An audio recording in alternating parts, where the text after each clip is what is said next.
परमात्मा प्रेमी सभी आत्माओं को मेरा प्यार भरा नमन। भाई और बहनों, आज की वीडियो की शुरुआत हम एक ड्रामेबाजी से करेंगे, एक नौटंकी से करेंगे। जो नौटंकी आजकल आपको बसों में, ट्रेनों में, बड़े बड़े मॉल्स में, बड़े बड़े शहरों में, रोडों पे हर जगह देखने को मिलेगी। भक्ति के नाम पे ड्रामेबाजी, भक्ति के नाम पे नौटंकी। एक छोटा सा वीडियो 10-15 सेकंड का देख लीजिए, फिर आगे हम उस पर चर्चा करेंगे। जय जय श्री राधे, जय जय श्री राधे, जय जय श्री राधे, जय जय श्री राधे, जय जय श्री राधे।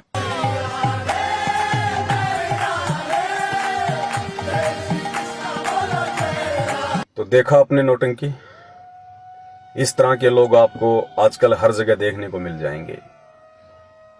भगवान के नाम को, परमात्मा के भजन को लोगों ने अपना व्यापार बना लिया, धंधा बना लिया, बिजनेस बना लिया।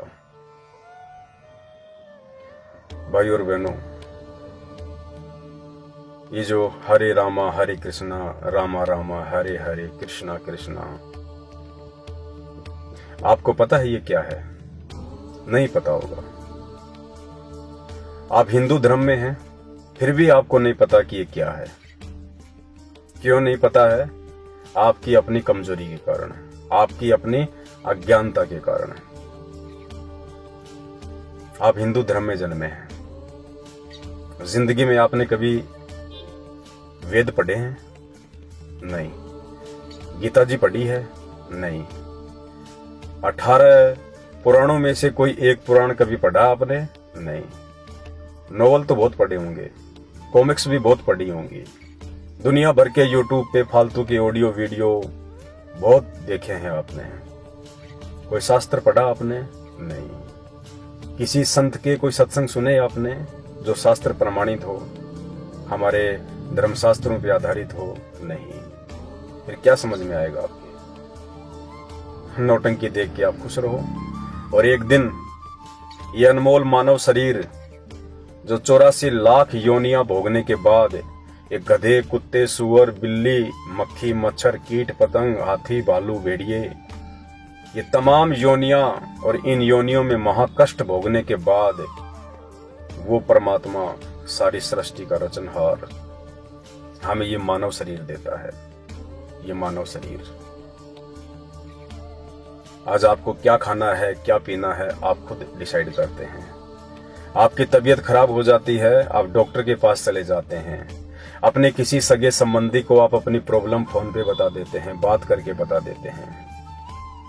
और दूसरी तरफ एक मानव शरीर को छोड़ के जितनी भी योनियां हैं, यदि उनके पैर में कांटा भी चुभ जाए तो वो किसी को बोल के भी नहीं बता सकते कि मेरे पैर में कांटा चुभा हुआ है। किसी पशु या पक्षी के पेट में पीड़ा हो जाए, दर्द हो जाए, बीमार हो जाए, उसके मुंह में जुबान भी है, उसके बाद भी वो किसी को बोल के समझा नहीं सकता। पैर में कांटा लगा है तो पैर को उठा के दिखा नहीं सकता कि मेरे पैर में कांटा चुभा हुआ है, मुझे पीड़ा हो रही है, इसे निकाल दो। क्यों? ये सारी सुविधाएं केवल मानव शरीर धारी प्राणी को ही क्यों प्राप्त है? क्योंकि अनमोल शरीर परमपिता परमेश्वर ने हमसे भक्ति करवाने के लिए, हमें अपने लोक में ले जाने के लिए, हमें सदा सदा के लिए 84 लाख योनियों के महा कष्ट से बाहर निकालने के लिए दिया है। और हम नौटंकी में लग गए, ड्रामेबाजी में लग गए। हरे हरे हरे कृष्णा, हरे रामा रामा रामा, गले में ढोलक लटका लिया, हाथों में झांझ ले ली, रोडों पे ड्रामेबाजी करने निकल गए। आधी खोपड़ी के बाल कटवा लिए या एक चोटी रखवा ली, लाल रंग के कपड़े पहन लिए। ये भक्ति और भगत की पहचान नहीं है। अगर वास्तव में आपको भक्ति और भगवान की पहचान है तो फिर ये ड्रामेबाजी की आवश्यकता नहीं होती है। लेकिन हम में से 99% हिंदू भाई बहन क्यों इस ड्रामेबाजी का हिस्सा बने हुए हैं? क्योंकि हमको खुद को नहीं पता कि भक्ति क्या होती है, भगवान क्या होता है। हमें यही नहीं पता कि भगवान कौन है। 99% हिंदू समाज को आज ये नहीं पता कि एक परमात्मा कौन है।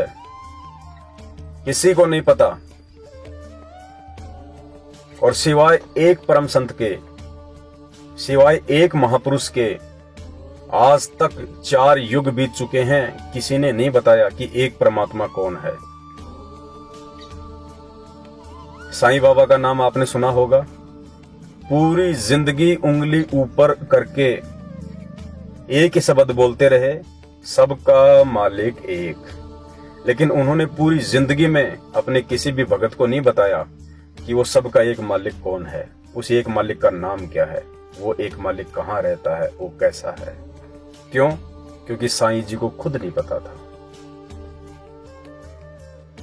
तो भाई, अगर भक्ति की आपको शुरुआत करनी है, अगर वास्तव में आपको इस बात का पता है कि ये मानव शरीर मुझे परमात्मा ने भक्ति करने के लिए दिया है, बाकी बच्चे पैदा करना, खाना खाना, फिर बाथरूम में चले जाना, सारा दिन अपने बच्चों के लिए भाग दौड़ करते रहना और अंत में एक दिन मर जाना, ये काम तो जानवर भी करता है, ये काम तो एक कुत्ता भी करता है, गाय भी करती है, बैल भी करता है, पशु पक्षी सब करते हैं।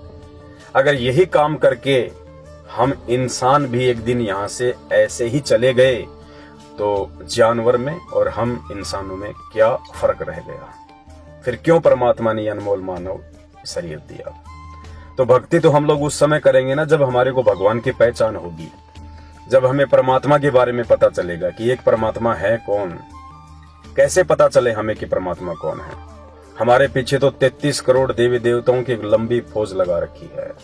सोमवार को शंकर जी, मंगलवार को हनुमान जी, बुधवार को गणेश जी, बृहस्पतिवार को कोई और, शुक्रवार को माता जी, शनिवार को शनि महाराज, रविवार को भैरू जी महाराज, और भी ना जाने कितने देवी देवता। हमें परमात्मा की पहचान ही नहीं है। और अगर कोई पहचान करना भी चाहे तो गांव-गांव, गली-गली, नगर-नगर में ये नकली संत, महंत, मंडलेश्वर, महामंडलेश्वर, शंकराचार्य, मठाधीश, ये अपने ढोलक पेटी ले लेके बैठे हैं। अगर कोई जानना भी चाहे भगवान के विषय में तो ये नहीं जानना देना चाहते, क्योंकि उनको खुद को नहीं पता। आज जितने भी लोग हरे राम हरे कृष्णा, जय जय राम जय गणेश, ओम नमः शिवाय, ओम हनुमते वासुदेवाय नमः, जितने भी दुनिया भर के नाम जाप करते हैं, आपको पता है हमारे किसी भी धर्म ग्रंथ में ये नाम जाप करने का कोई आदेश नहीं है, कोई उल्लेख नहीं है।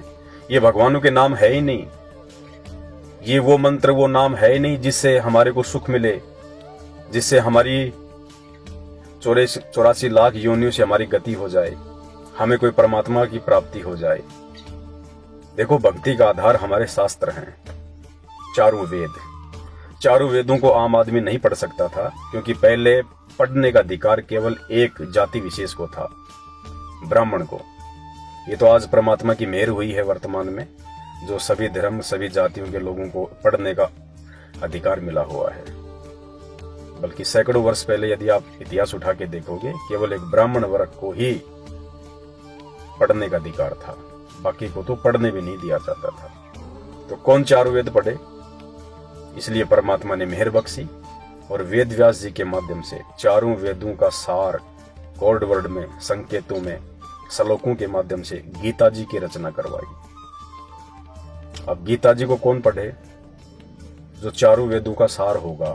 पहली बात तो वेद ही कितने रहस्य युक्त हैं, और उन रहस्य युक्त वेदों का सार यदि गीता जी में डाल दिया जाए तो आम व्यक्ति की बस की बात नहीं है कि वो गीता जी को पढ़ के उसका सार निकाल ले।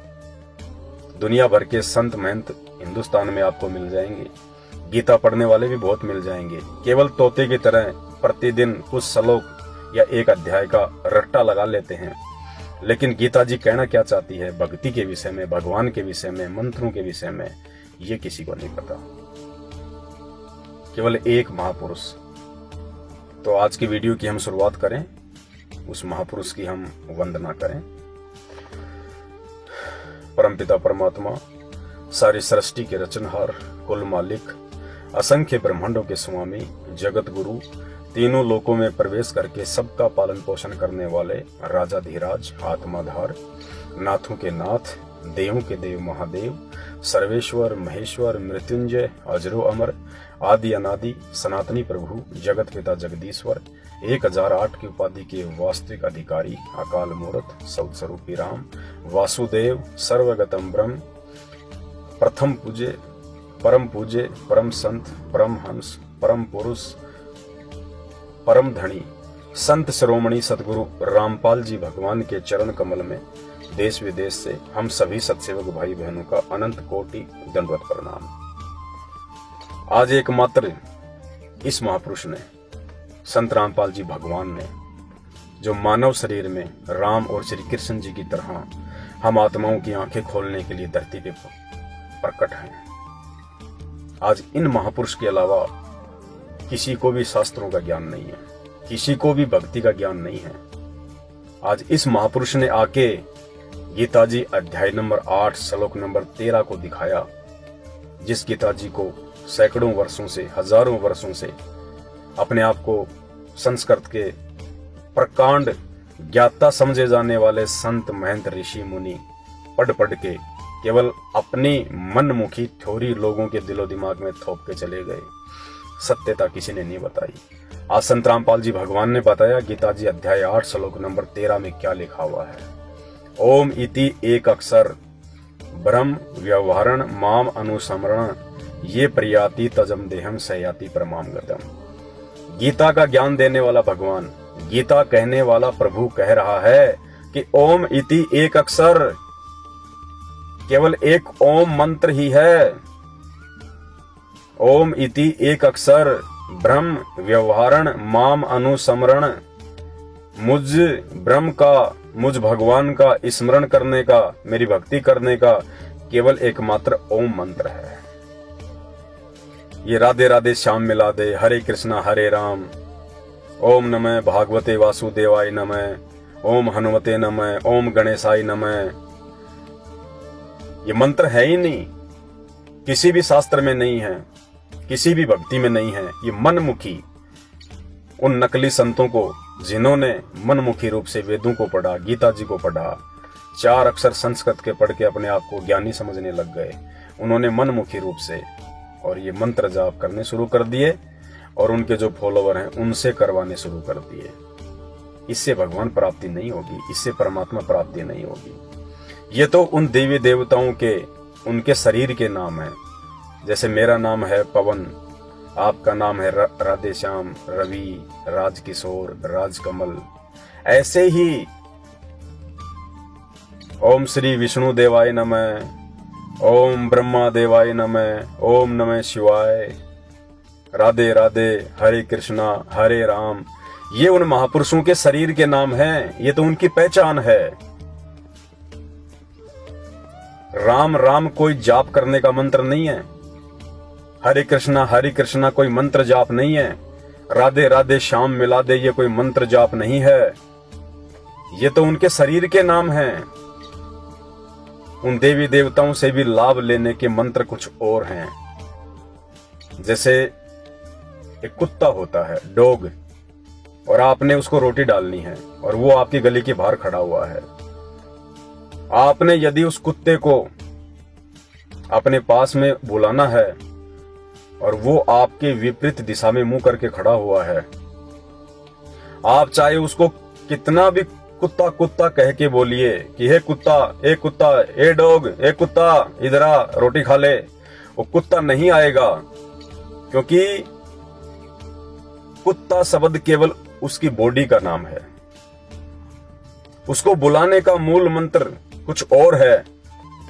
उसको धीरे से कह दीजिए त्योल त्योल, तुरंत आपकी तरफ देखेगा वो, तुरंत, क्योंकि कुत्ता खाली उसकी बॉडी का नाम है, लेकिन उसको बुलाने का मंत्र कुछ और है। त्योल त्योल, तुरंत आपकी तरफ देखेगा। ऐसे ही झोटा जो होता है, भैंसा, भैंसे को आप कितना ही भैंसा भैंसा कहिए, झोटा झोटा कहिए, वो आपकी तरफ नहीं देखेगा। उसको बुलाने का एक मूल मंत्र है। उसको धीरे से भी अगर आप ये कह दोगे ना, उर्र रही, तुरंत आपकी तरफ कान खड़े करके देखेगा कि आवाज कहां से आई, मुझे किसने पुकारा। तो इसी प्रकार राम राम, हरे कृष्णा हरे राम, ओम नमः भागवते वासुदेवाय, जय गणेश जय गणेश, या माता जी का नाम, ये सब इनकी बॉडी के नाम हैं, ये सब इनके शरीर के नाम है, ये इनकी पहचान है।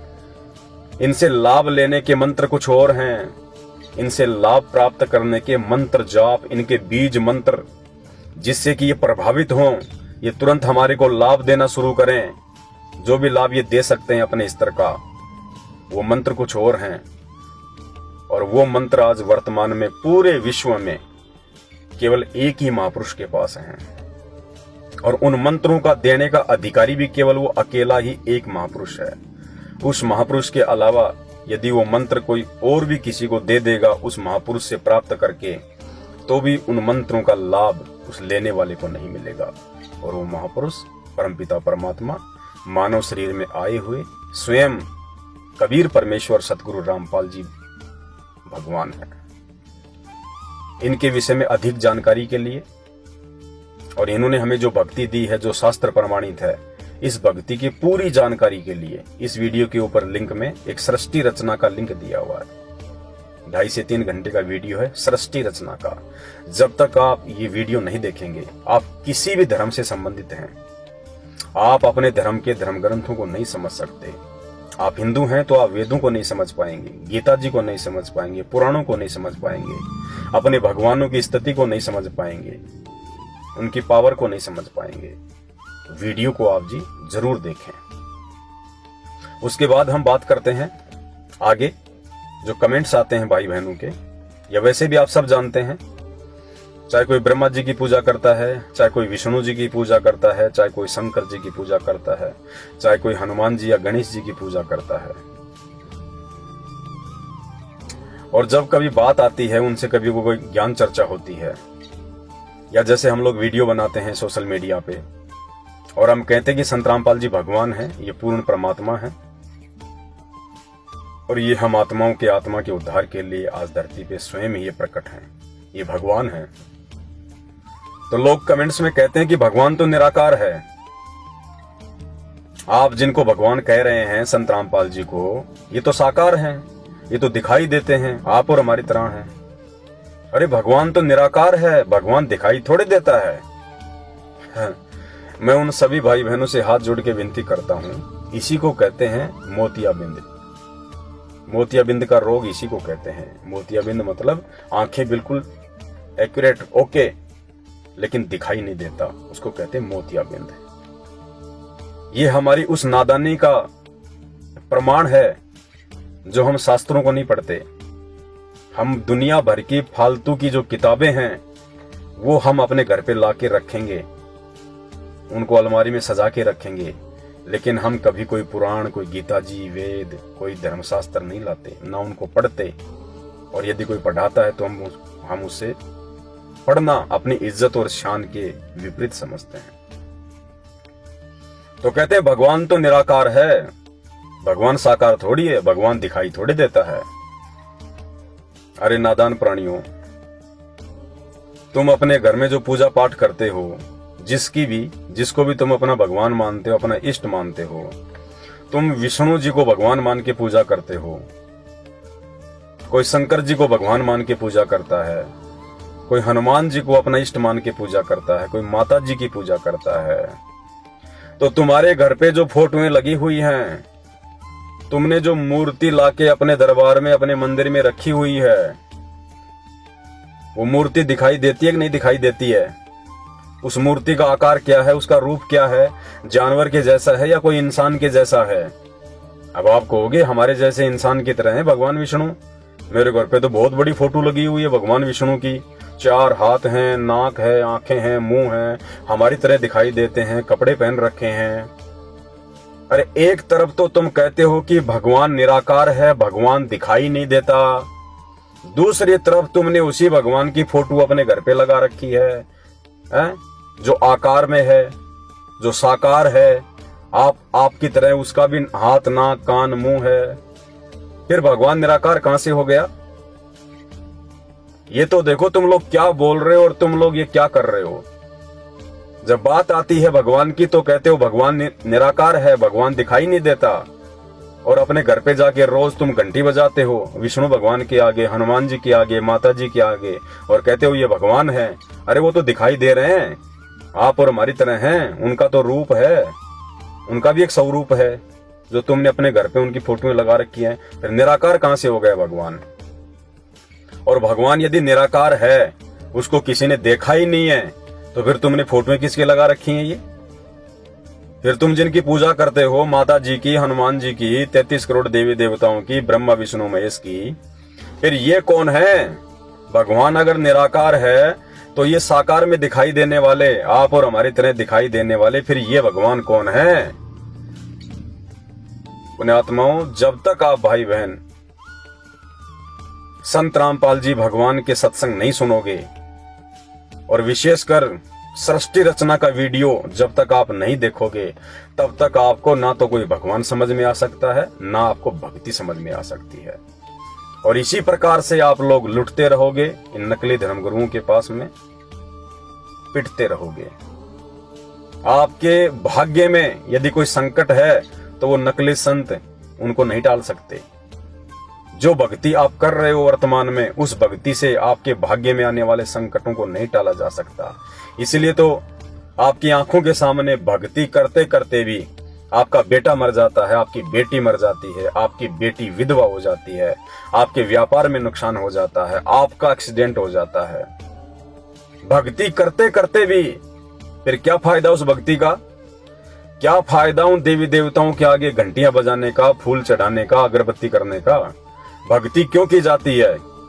अरे भक्ति इसलिए की जाती है कि सबसे पहले तो हमारा शरीर जो है ये स्वस्थ रहे, शरीर से भक्ति होगी। काया अगर कोई रोगी हो जाएगी तो हम भक्ति हम कहां से करेंगे? हमारी रुचि नहीं बनेगी भक्ति में।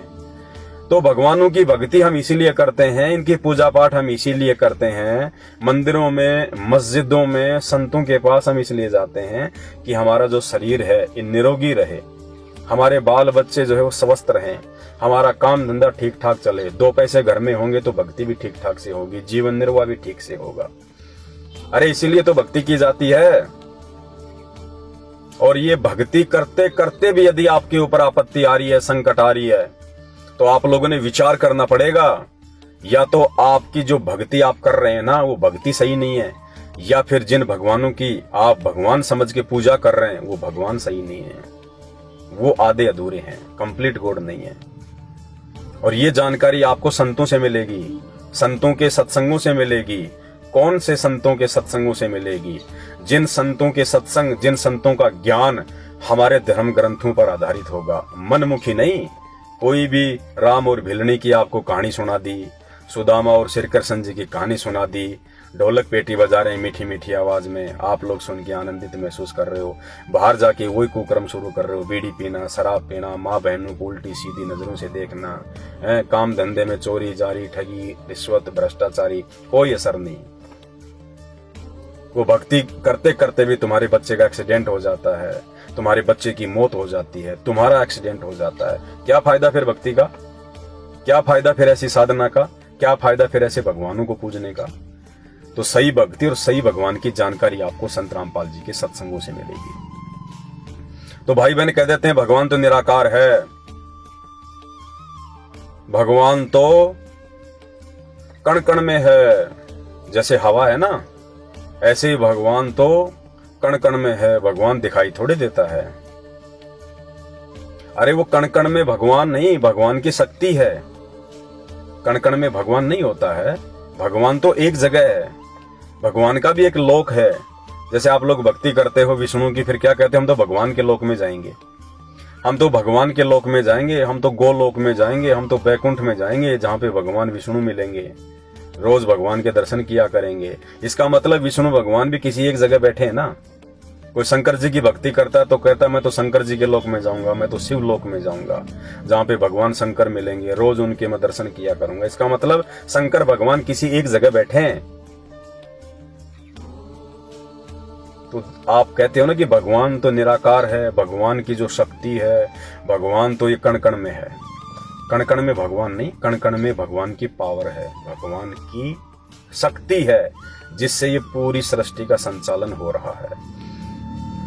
अरे जैसे मोबाइल टावर है, मोबाइल टावर तो किसी एक जगह पे है, लेकिन मोबाइल टावर की जो शक्ति है, जो पावर है, जो रेंज है, वो उसके अधिकार क्षेत्र में है, वो कण-कण में है, जिससे मोबाइल अपना पूरा काम कर रहे हैं।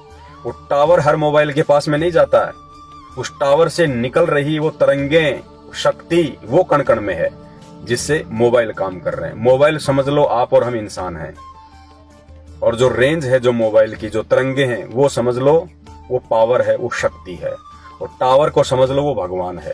तो भगवान तो एक जगह है, टावर तो एक जगह है, उस भगवान से, उस टावर से निकल रही जो पावर है, जो शक्ति है, जो रेंज है, वो फैल रही है। और जितने भी मोबाइल रूपी जो इंसान हैं, यदि उन्होंने सिम सही तरीके से मोबाइल में डाल रखी होगी, रिचार्ज यदि उन्होंने करवा रखा होगा, और जिस भी कंपनी की सिम होगी उसी कंपनी का टावर पकड़ लेगा। तो भगवान एक जगह है, लेकिन भगवान की जो पावर है, भगवान की जो शक्ति है, वो कण-कण में होती है। और भगवान की शक्ति जैसे कण-कण में है, लेकिन उससे भी हमारा काम नहीं चलेगा। जैसे कहते हैं हवा, हवा तो हर जगह है। अरे हवा हर जगह है, मान गए आपकी बात है, लेकिन यदि किसी व्यक्ति की गाड़ी का टायर पंचर हो गया, तो क्या हर जगह जो हवा फैली हुई है, क्या उस हवा को पकड़ पकड़ के अपने टायर में डाल लेगा?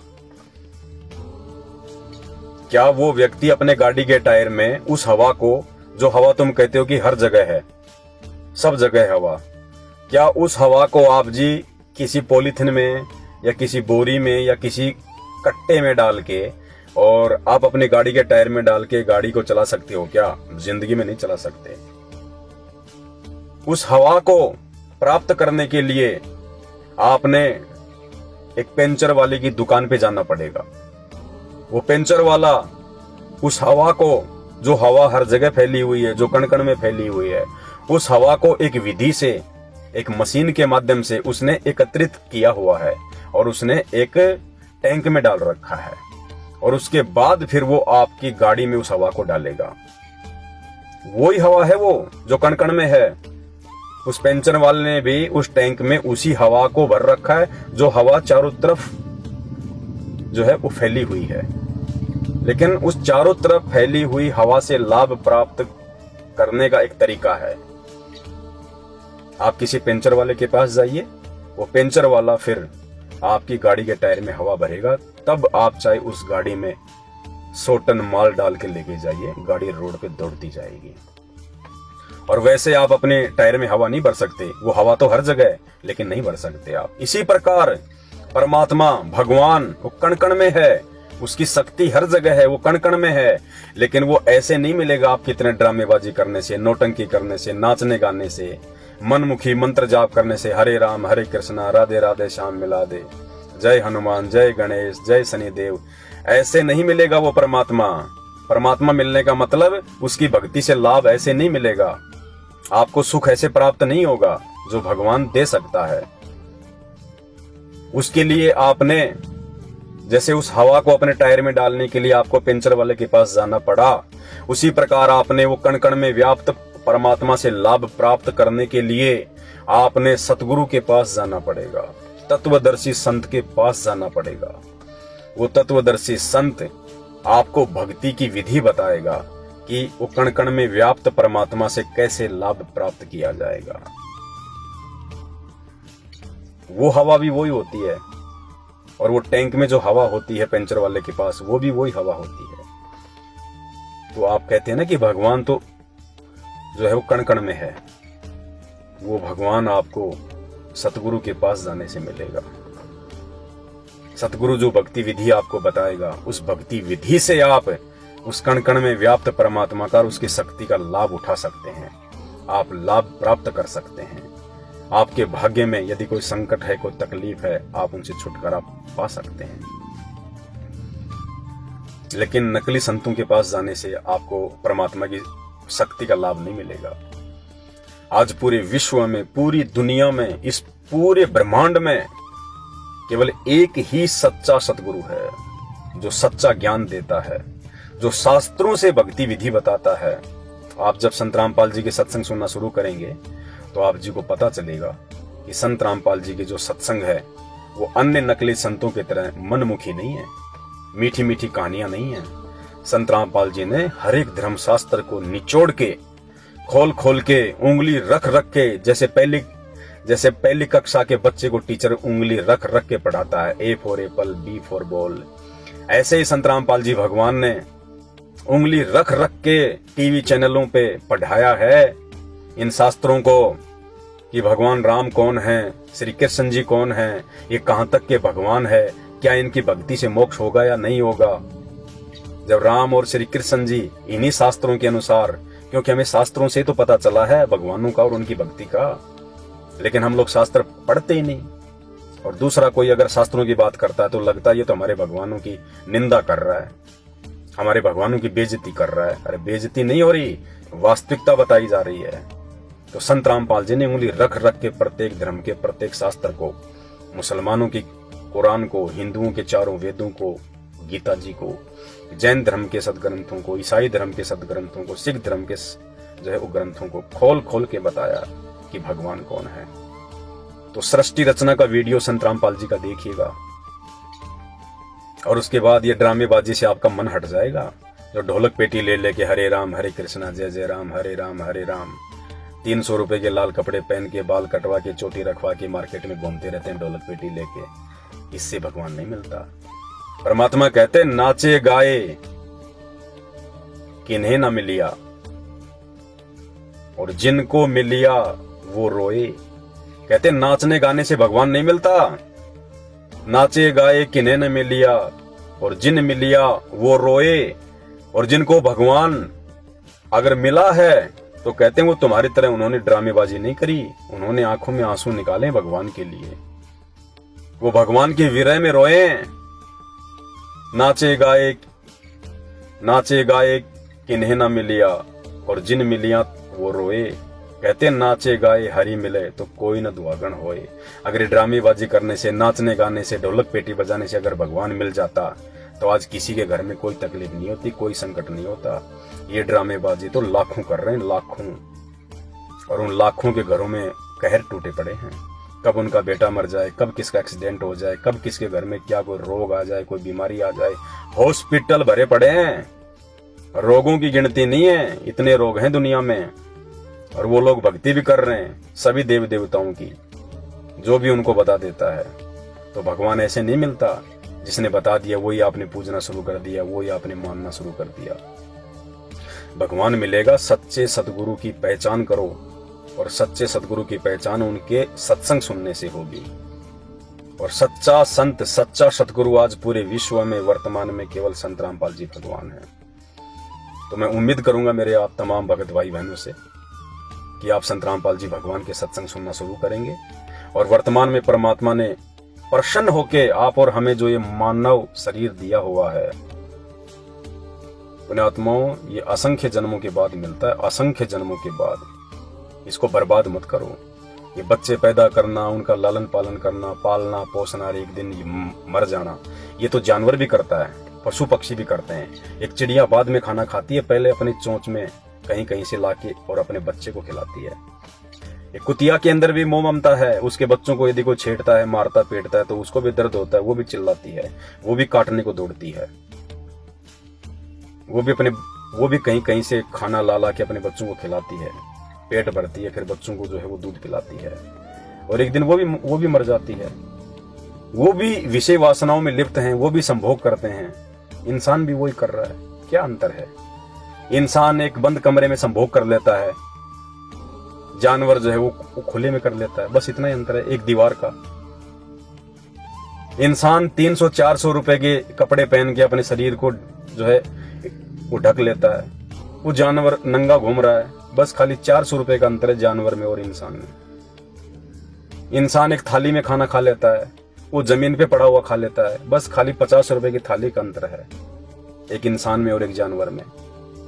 यदि ज्ञान नहीं है तो, यदि मानव शरीर प्राप्त करके आपने पूर्ण परमात्मा की पहचान नहीं करी, यदि आपने उस तत्वदर्शी संत सतगुरु रामपाल जी भगवान के सत्संग सुन के यदि आपने सही भगवान की पहचान करके सही भक्ति नहीं करी, तो जानवर में और आप में कोई अंतर नहीं है। एक दिन उनको भी मर जाना है, एक दिन आपने भी मर जाना है, और फिर भगवान दोबारा ये मानव शरीर नहीं देगा, फिर वो गधे कुत्ते सूअर के शरीर में ठोक देगा। फिर करते रहना सारा दिन, खाना कमाना, बच्चे पालना, पैदा करना, लड़ाई करना, झगड़ा करना, एक दूसरे के कान काटना। तो बस मेरी केवल इतनी विनती है। मैं उम्मीद करूंगा आप सभी भाई बहन संत रामपाल जी भगवान के सत्संग सुनना शुरू करेंगे और अपनी आत्मा का कल्याण करवाएंगे, और समय समय पे दास आपको वीडियो बना के सही जानकारी से अवगत करवाता रहेगा। बंदी छोड़ सतगुरु रामपाल जी भगवान की जय हो।